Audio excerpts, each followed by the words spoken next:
जय श्रीनिवास जय वेंकटेश वृषशैलनाथ श्रीपद्मनाभ वैकुण्ठनाथ जय विष्णुतेज राजाधिराज कव जय जय जय देवादिदेव जय वासुदेव श्रीरामचन्द्र जय कल्किरूप शौरीश मोदधेनिनाथ जय जय जय जय जय जय।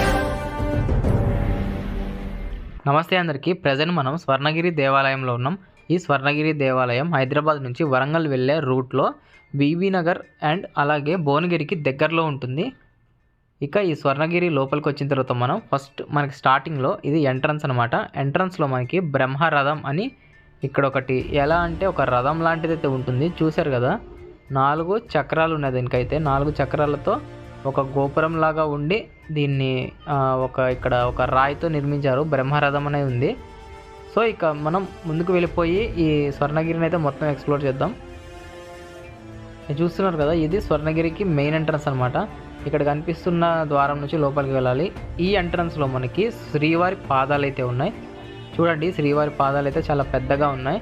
చాలా పెద్ద సైజులో ఉన్న శ్రీవారి పాదాలను ఇక్కడైతే ప్రతిష్ఠించడం అయితే జరిగింది. ఇక్కడికి వచ్చే భక్తులందరూ ఈ స్వామివారి పాదాలకి నమస్కరించుకొని ఇక్కడ నుంచి లోపలికైతే వెళ్తూ ఉన్నారు. చూడండి, పాదాలు అయితే చాలా పెద్దగా ఉన్నాయి, వెంకటేశ్వర స్వామివారి పాదాలు. అండ్ అలాగే ఈ స్వర్ణగిరిని తెలంగాణ తిరుమల అని కూడా పిలుస్తారు. ఎందుకంటే మన తెలంగాణలోనే ఇప్పటిదాకా ఇంత పెద్ద దేవాలయం అయితే ఎక్కడ నిర్మించలేదు. అంత పెద్ద దేవాలయాన్ని అయితే ఇక్కడ నిర్మించడం జరిగింది. ఈ దేవాలయం పరిసరాలు అండ్ ఈ దేవాలయం నిర్మించిన ప్లేస్ అనేది చాలా పెద్దగా ఉంటుంది. అంత పెద్ద ఏరియాలో నిర్మించారు. అండ్ చూడండి, ఇక్కడ మత్స్య అవతారం. చూడండి, ఇది లోపలికి వెళ్ళే ఎంట్రన్స్ అనమాట. ఈ లోపలికి వెళ్ళే ఎంట్రన్స్ ఇలా మనకి స్టెప్స్ అయితే ఉంటాయి. ఈ స్టెప్స్ పక్కన అంటే స్టెప్స్ ఎక్కుతూ ఉంటే మనకి ఇక్కడ కూర్మావతారం ఉంది. చూడండి, స్టెప్స్ ఎక్కుతూ ఉంటే మనం టెంపుల్లోకి వెళ్తూ ఉంటే మనకి ఇక్కడ స్టెప్స్ పక్కనే విష్ణుమూర్తి యొక్క దశావతారాలు అంటే కూర్మావతారం, మత్స్య అవతారం, ఇక్కడ చూడండి వరాహ అవతారం, వామన అవతారం, రామ అవతారం, కృష్ణ అవతారం, పరశురామ అవతారం, బుద్ధ అవతారం, ఇలా విష్ణుమూర్తి యొక్క 10 అవతారాలు అయితే మనకి ఇక్కడ మెట్లు ఎక్కుతుంటే స్టెప్స్ ఎక్కుతుంటే మనకైతే కనిపిస్తూ ఉంటాయి. చూడండి, ఇక్కడ ఇంకొక అవతారం ఉంది. చూడండి, లక్ష్మీనరసింహస్వామివారి అవతారం. ఇక మనం టెంపుల్లోకి అయితే వచ్చేసాం. ఈ దేవాలయానికి పైకి వచ్చేసాం మనం స్టెప్స్ని దాటి. చూడండి, ఇది టెంపుల్ యొక్క గోపురం ఈ విధంగా ఉంటుంది. మనం పైకి వచ్చిన తర్వాత చూశారు కదా, జనాలు అయితే చాలామంది వచ్చారు ఇక్కడికి. భక్తులు భారీ సంఖ్యలో భక్తులు అయితే రావడం జరిగింది. ఇక్కడ చూడండి, స్వర్ణగిరి దేవాలయం, స్వర్ణగిరి దేవస్థానం అని అయితే రాసింది. అండ్ ఈ చుట్టుపక్కల కూడా ఈ పైన స్వర్ణగిరి ఈ దేవాలయం మొత్తం కూడా చాలా పెద్ద ఏరియాలో ఉండడం వల్ల మనకి చూడడానికి అయితే చాలా మంచిగా అనిపిస్తుంది మనకి ఈ దేవాలయం అనేది పైకి వెళ్ళిన తర్వాత. అండ్ భక్తులు కూడా ఆ సంఖ్యలోనే ఇక్కడికైతే విచ్చేస్తూ ఉంటారు. ఎందుకంటే ఇది చాలా పెద్ద దేవాలయం కదా. అండ్ ఇంకొకటి ఏంటంటే వెంకటేశ్వర స్వామివారి దేవాలయం కదా. చూడండి, ఇక్కడ గరుడ మండపం. సో ఇక్కడ గరుడ వాహనం యొక్క మండపం ఉంది. చూడండి, గరుత్మంతుడు యొక్క విగ్రహాన్ని అయితే ఇక్కడ ప్రతిష్ఠించారు. అది కూడా చాలా పెద్దగా ఉంది, గరుత్మంతుడి విగ్రహం. అండ్ చూడండి, ఇది టెంపుల్ యొక్క గోపురం, ఇది దేవాలయం యొక్క గోపురం. ఇక ఈ స్వర్ణగిరి దేవాలయాన్ని దీని యొక్క చరిత్ర విషయానికి వస్తే ఈ దేవాలయాన్ని రీసెంట్గానే నిర్మించడం అయితే జరిగింది మన తెలంగాణలో. అండ్ ఈ దేవాలయాన్ని నిర్మించింది మానేపల్లి కుటుంబ సభ్యులైతే దేవాలయాన్ని నిర్మించడం జరిగింది. సో వాళ్ళు ఎందుకు నిర్మించారంటే దానికి కూడా కొన్ని కథనాలు ఉన్నాయి. ఏంటంటే వాళ్ళ భార్యకి ఒక యాక్సిడెంట్ అవుతుంది. అయితే ఆ యాక్సిడెంట్ నుంచి తిరుపతి నుంచి హోలీ వాటర్ అనేవి తెప్పించి తీర్థజలాలను తాపించడం వల్ల ఆమె గారికి అయితే కోమాలోంచి అయితే రికవరీ అయ్యారంట. సో దానికి గ్రాటిట్యూడ్ చూపిస్తూ వాళ్ళు ఆ ఫ్యామిలీ వాళ్ళు ఈ దేవాలయాన్ని ఇక్కడ నిర్మించడం అయితే జరిగింది, ఈ స్వర్ణగిరి దేవాలయాన్ని. సో విష్ణుమూర్తికి అండ్ వెంకటేశ్వర స్వామి వారికి సో భక్తిని చూపించడానికి ఈ దేవాలయాన్ని స్వర్ణగిరిని ఇక్కడైతే నిర్మించడం జరిగింది.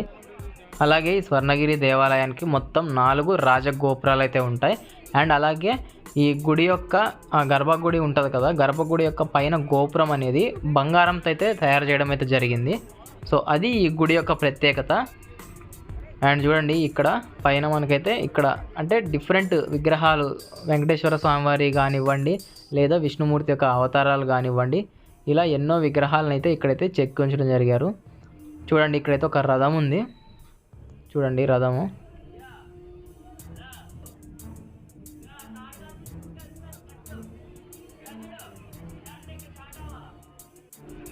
అలాగే ఈ స్వర్ణగిరి దేవాలయానికి మనం రావాలంటే మనకైతే బస్సెస్ కూడా అవైలబుల్గా ఉన్నాయి.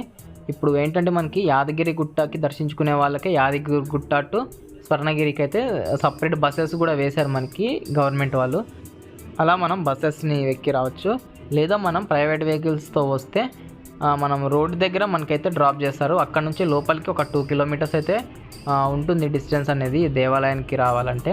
లేదా మన ఓన్ వెహికల్స్ అయితే మనం డైరెక్ట్గా ఈ టెంపుల్ దాకా అయితే వచ్చేయచ్చు, స్వర్ణగిరి దేవాలయం దాకా వచ్చేయచ్చు మనం మన ఓన్ వెహికల్తో. అండ్ అలాగే చూడండి ఈ ఆలయం లోపల పెద్ద గంట అయితే ఉంది, చూసారు కదా. ఈ గంటని ఇక్కడ కొట్టి ఈ గంటని అప్పుడే మొత్తం పాడు చేశారు వచ్చిన వాళ్ళు. అందుకే ఈ గంటని కొట్టకుండా అటు ఇటు అయితే దీనికి తాడైతే అలా కట్టేసి ఉంచేసారు చూడండి. ఆ తాడు పట్టుకొని గుంజేస్తే మనకి గంట అనేది శబ్దం అనేది వస్తుంది చాలా పెద్దగా.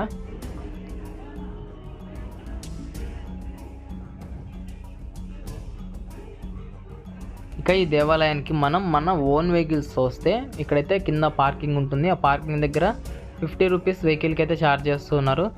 అండ్ అలాగే మనం చూడండి ఇక్కడ విష్ణుమూర్తి భువరాజ మండపం అంట.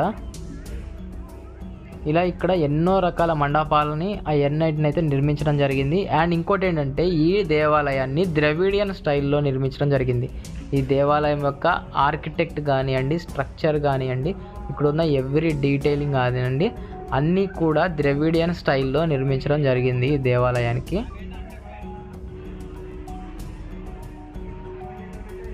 ఇక ఈ దేవాలయంలో మెయిన్ అట్రాక్షన్ ఏంటంటే ఇక్కడ కనిపిస్తున్న శ్రీవారి విగ్రహము చూశారు కదా. ఇక్కడ మనకి 4 సైడ్స్ అయితే ఇట్లా వాకింగ్ చేయడానికి పెద్దగా ఇట్లా ఉంటుంది మనకి. మొత్తం గోపురాలు అవన్నీ ఉండి 4 గోపురాలు ఉండి చూడండి, రాజగోపురాలు 4 ఉన్నాయి చూడండి. 1 2 3 4 ఇలా 4 సైడ్స్ రాజగోపురాలు ఉండి మనకి ఈ పైన కింద మనకి 4 సైడ్స్ గుండ్రంగా తిరగడానికి ఉంటుంది. అండ్ అలాగే మధ్యలో మనకి విష్ణుమూర్తి ఆదిశేషు కింద పడగ కింద నిద్రిస్తున్న విగ్రహం అయితే మనకి ఇక్కడ దర్శనమిస్తుంది. ఈ టెంపుల్లో అయితే మెయిన్ అట్రాక్షన్ ఇదే. చూశారు కదా వాటర్లో విష్ణుమూర్తి విగ్రహం అయితే చాలా అందంగా కనిపిస్తుంది. విష్ణుమూర్తి సేద తీరుతూ ఉన్నట్టు ఉంది ఈ విగ్రహం కూడా. ఈ టెంపుల్లో మెయిన్ అట్రాక్షన్ అయితే ఇదే, సెంటర్ ఆఫ్ అట్రాక్షన్. అండ్ ఇక్కడ నైట్ టైం అయితే ఇక్కడ ఈ లైటింగ్ అంతా అయితే ఉంటుంది. సో నైట్ వచ్చిన వాళ్ళకైతే ఇంకా ఈవినింగ్ టైంలో ఈ లైటింగ్స్ అవన్నీ చూపించి ఈ దేవాలయం అయితే ఇంకా అద్భుతంగా కనిపిస్తుంది ఈ దేవాలయం అనేది. అండ్ అలాగే ఇక్కడ కనిపిస్తున్న స్వామివారి విగ్రహం కూడా ఎంతో అద్భుతంగా కనిపిస్తుంది రాత్రి వేళల్లో వస్తే.